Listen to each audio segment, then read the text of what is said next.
Hello everyone, trading का doctor में आप लोगों का स्वागत है। निफ्टी की हमने एक एनालिसिस की वीडियो करी थी कल के दिन। एक मिनट में आपको बता देता हूँ कि कल के एनालिसिस की वीडियो में हमने क्या बातें करी थी। तो कल की एनालिसिस की वीडियो में हमने ये बात करी थी कि निफ्टी अगर इस जोन पे आता है तो एक बार हमको रेजिस्टेंस मिलेगा। निफ्टी ने हमारी बात मानी, जैसे ही इसकी ओपनिंग हुई तो इस यहीं पे ओपनिंग हुई तो एक रेजिस्टेंस जोन थी। तो सिंपल सा फंडा था कि आपको फ्यूचर शॉर्ट करना था, आपने फ्यूचर शॉर्ट किया और आपको अच्छा मूवमेंट मिला होगा। कितना मूवमेंट मिला आपको? 150 पॉइंट के आसपास का निफ्टी ने मूवमेंट दिया and it is not small amount of money. 150 point का मूवमेंट फ्यूचर शॉर्ट करने पे अगर आपको मिल रहा है, 150 नहीं है यार, 100 ही है, 100 तो 100 या 80 पॉइंट का मूवमेंट मिल रहा है, it is a big thing.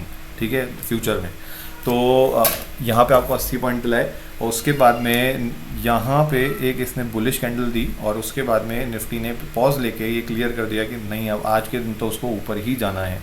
ठीक है, तो ये यहाँ से क्लियर हो रहा था कि ये जो CPR है ये बहुत ही ज़्यादा इसका नैरो है।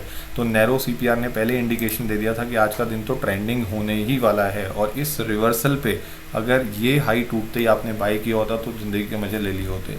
ठीक है, तो हमने कल की एनालिसिस में ये बात की थी कि अगर इस जोन का डिसिसिवली ब्रेकआउट होता है, जो बहुत अच्छी तरह से किया है इसने, तो हमको अच्छा टारगेट मिलेगा 100 से 150 पॉइंट का। तो ये अगर हम इस कैंडल को माने कि इसने ब्रेक किया 200 पे, तो 122 के आसपास का इस पॉइंट्स का इसने टारगेट दिया हमको। और इस जोन पे आने के बाद में जैसे हमने बात की थी एक रिवर्सल एक्सपेक्ट कर सकते हैं, निफ्टी ने वही एक रिवर्सल दिया।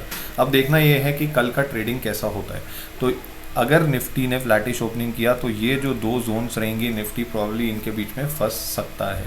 ठीक है, तो ये वाली जोन को अब हम छोटा कर सकते हैं। अब ये वाली जोन जो रहेगी वो हमारी यहाँ की बजाय वो जोन यहाँ हो जाएगी। ठीक है, तो इस जोन में निफ्टी फंस सकता है। और अगर निफ्टी ने 100 पॉइंट के आसपास, मतलब 131 के आसपास इसने गैप डाउन करके ओपनिंग करी, तो यहाँ पर मैं वेट करूँगा या फिर मैं यहाँ पर वेट करूँगा एक अच्छी सी हैमर कैंडल का या फिर एक बुलिश कैंडल का।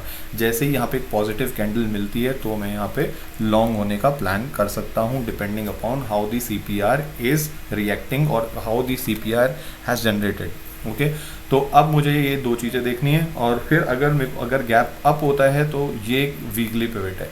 यहाँ से निफ्टी अगर शूटिंग स्टार यहाँ पे बनता है तो यहाँ पर रिवर्सल का बहुत बड़ा चांस है। तो सबसे पहले तो ये जोन जो है ये ब्रेक हो, क्योंकि ये वर्जिन CPR है।